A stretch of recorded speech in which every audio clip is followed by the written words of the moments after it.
بسم اللہ الرحمن الرحیم۔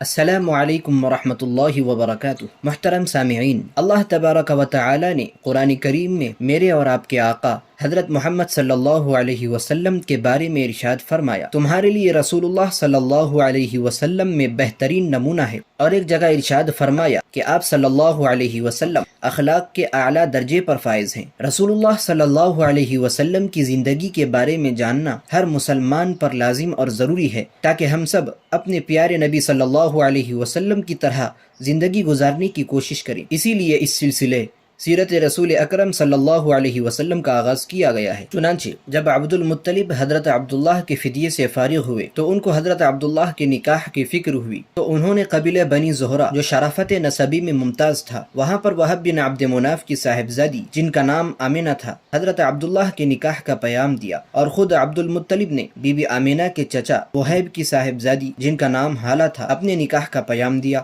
ایک ہی مجلس میں دونوں نکاح پڑھے گئے۔ حضرت حمزہ انہی کے وطن سے ہیں جو رشتے میں آپ صلی اللہ علیہ وسلم کے چچا بھی ہیں اور رضاعی بھائی بھی۔ فرماتے ہیں کہ جب عبد المطلب حضرت عبداللہ کو نکاح کے لیے لے کر جا رہے تھے تو راستے میں ایک یہودی عورت کے پاس سے گزر ہوا جس کا نام فاطمہ بنت مر تھا، اور وہ تورات انجیل سے بخوبی واقف تھی۔ اس نے حضرت عبداللہ کے چہرے پر نور نبوت دیکھ کر اپنی طرف بلایا اور کہا، میں تجھ کو 100 اونٹ نظر کروں گی۔ تو جواب میں حضرت عبداللہ نے چند اشعار پڑھے جس کا مطلب یہ ہے، حرام کے ارتکاب سے موت آسان ہے اور ایسا فعل بالکل حلال نہیں جس کو معرض ظہور میں لا سکوں۔ جس امر کی تو طلبگار ہے وہ مجھ سے کیسے ممکن ہے؟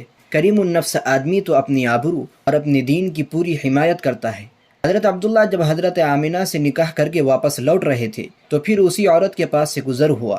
اس نے پوچھا کہ اے عبداللہ، تم یہاں سے جانے کے بعد کہاں رہے؟ انہوں نے جواب دیا کہ میں نے اس عرصے میں وہب بن عبد مناف کی صاحبزادی آمنہ سے نکاح کیا اور 3 دن وہیں قیام کیا۔ اس عورت نے کہا، واللہ میں کوئی بدکار عورت نہیں، تمہارے چہرے پر نور نبوت دیکھ کر چاہا کہ یہ نور میری طرف منتقل ہو جائے، لیکن اللہ تعالی نے جہاں چاہا اس نور کو ودیعت رکھا۔